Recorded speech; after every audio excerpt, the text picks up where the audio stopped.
नमस्कार मित्रमैत्रिणींनो. 50 ते 60 वयोगट हा जीवनातील सुवर्णकाळ मानला जातो. या वयात आरोग्याबरोबर सामाजिक स्वास्थ्य टिकवणंही खूप महत्त्वाचं असतं. सामाजिक स्वास्थ्य म्हणजे केवळ मित्रमैत्रिणी ठेवणं नव्हे, तर समाजात आपली सकारात्मक भूमिका निभावणं, नातेसंबंध सांभाळणं, आनंदी आणि संतुलित राहणं गरजेचं आहे. तेव्हा 50 ते 60 वयोगटासाठी सामाजिक स्वास्थ्य टिकवण्यासाठी काही महत्त्वाच्या टिप्स. पहिलं महत्त्वाचं म्हणजे नातेसंबंध मजबूत ठेवा. कुटुंबियाशी संवाद ठेवा. रोज थोडा वेळ कुटुंबासोबत घालवा. जुने मित्र संपर्कात ठेवा. जुन्या शालेय महाविद्यालयीन मित्रांना फोन किंवा मेसेज करा. नवीन मैत्री जोडा. सभोवतालच्या लोकांशी संवाद साधा. छोट्या छोट्या भेटीतून नवीन मित्र जोडा.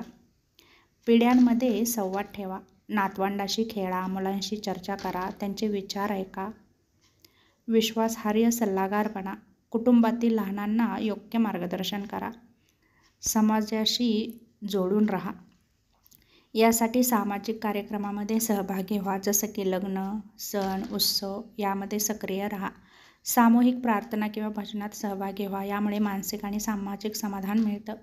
सहकारी गट तयार करा. शेजारी किंवा मित्रमंडळींसोबत सेवाभावी कामे करा, जसं की रक्तदान, झाडं लावणं, स्वच्छता मोहीम यामध्ये सामील व्हा. गाव किंवा सामाजिक सभांमध्ये हजेरी लावा. यामुळे आपले मत मांडण्याची संधी मिळते. शिक्षण आणि छंद. नवीन गोष्टी शिका. संगणक, मोबाईलचा वापर शिका. चित्रकला, वाचन गट यामध्ये भाग घ्या. ग्रंथालयात वेळ घालवा. पुस्तकं वाचून ज्ञान वाढवा आणि इतर वाचकांशीही संवाद साधा. हॉबी क्लासेसमध्ये सामील व्हा, जसं की संगीत, योगा, स्वयंपाक, हस्तकला शिका. ऑनलाईन कोर्सेस करा. यामुळे नवीन कौशल्ये आणि सामाजिक नेटवर्क मिळतं. सांस्कृतिक कार्यक्रमामध्ये भाग घ्या, जसं की नाटक, गायन, नृत्य मंडळांमध्ये सामील व्हा. मनःशांती आणि सकारात्मकता. हास्य क्लबमध्ये सामील व्हा. एकत्र हसा. यामुळे सामाजिक संबंध सुधारतात. ध्यान आणि प्राणायाम शिका. मन शांत राहतं आणि सामाजिक संबंधही सुधारतात. सकारात्मक बोलणं शिका. टोमणे न मारता प्रेरणादायी शब्द वापरा. विवाद टाळा. नातेसंबंध टिकवण्यासाठी अनावश्यक वादात पडू नका. धैर्याने ऐका. लोक काय सांगतायत हे लक्षपूर्वक ऐका. आरोग्य आणि सामाजिकता जपा. सकाळी संध्याकाळी फिरायला जा. इतर लोकांशी ओळख होते.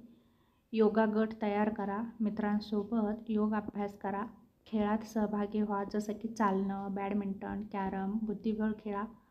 आरोग्य शिबिरांना हजेरी लावा. तपासणी करून इतरांना प्रेरणा द्या. आरोग्याविषयी माहिती शेअर करा. आपले अनुभव समाजाला सांगा. सामाजिक भोजन आणि सवयी. एकत्र जेवण आयोजित करा. शेजाऱ्यांना घरी बोलवा. सामूहिक स्वयंपाक उपक्रम करा. सणानिमित्त एकत्र स्वयंपाक करा. आरोग्यदायी पदार्थ शेअर करा. आपल्या रेसिपी इतरांना द्या. सामाजिक उत्सवात प्रसाद वाटा. लहान कृतींनी संबंध दृढ होतात, जसं की सामूहिक उपवास करा. एकत्रित श्रद्धा आणि सामाजिकता वाढते. तंत्रज्ञान आणि सामाजिकता. व्हिडिओ कॉलचा वापर करा. दूर राहणाऱ्या नातेवाईकांशी संपर्कात राहा. सोशल मीडियाचा योग्य वापर करा. नातेवाईकांशी संपर्कासाठी वापरा, पण अतिवापर टाळा. चॅटमध्ये सामील व्हा, जसं की वयस्कर गट, वाचन मंडळ, प्रवास गट यामध्ये सामील व्हा. फोटो आठवणी शेअर करा. जुन्या आठवणींनी नातेसंबंध मजबूत होतात. ऑनलाईन सभा जॉईन करा. धार्मिक, शैक्षणिक आणि सामाजिक समाजासाठी योगदान. शिक्षण उपक्रम करा. गरीब मुलांना शिकवा. झाडे लावा आणि ती सांभाळा. मित्रांसोबत वृक्षारोपण करा. दानशूर वृत्ती ठेवा, जसं की पुस्तक, कपडे, अन्नदान करा. प्रवासाद्वारे अनुभव शेअर करा. ती माहिती इतरांसोबत शेअर करा. समाजात शांततेचे दूत बना. वाद मिटवण्याची भूमिका घ्या. कुटुंब आणि शेजारी यांच्याशी संबंध चांगले ठेवा. शेजाऱ्यांना मदत करा. त्यांच्या अडचणीत त्यांना साथ द्या. त्यांना अडचणीत आणू नका. सण एकत्र साजरे करा, जसं की गणपती, दिवाळी, होळी. घरात लहान मेळावे घ्या. जवळच्यांना बोलवा. कुटुंबियांची जबाबदारी वाटून घ्या. मुलांना आणि जोडीदारांना मदत करा. आदरपूर्वक वागा. लहान मोठ्या सर्वांना सन्मान द्या. व्यक्तिगत विकास आणि सामाजिक समाधान साधण्याचा नक्कीच प्रयत्न करा. त्याचप्रमाणे स्वयंसेवक बना. इस्पितळ, अनाथालय, वृद्धाश्रमात मदत करा. तुमचे अनुभव इतरांना शेअर करा. आपल्या जीवनातील शिकवणी इतरांना सांगा. कृतज्ञता व्यक्त करा. कुटुंब, मित्र आणि समाजाचे आभार माना. नेहमी शिकण्याची वृत्ती ठेवा.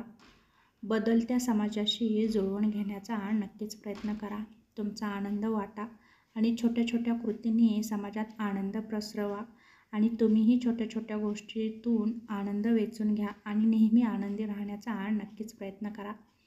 या टिप्समुळे 50 ते 60 वयोगटातील लोक केवळ आरोग्यदायी नाही तर सामाजिकदृष्ट्या सक्रिय, आनंदी आणि ताजेतवानेही नक्कीच राहू शकतात. तेव्हा या छोट्या छोट्या टिप्स तुम्ही तुमच्या लाईफमध्ये नक्कीच अवलंबू शकता आणि तुम्ही आनंदी राहू शकता.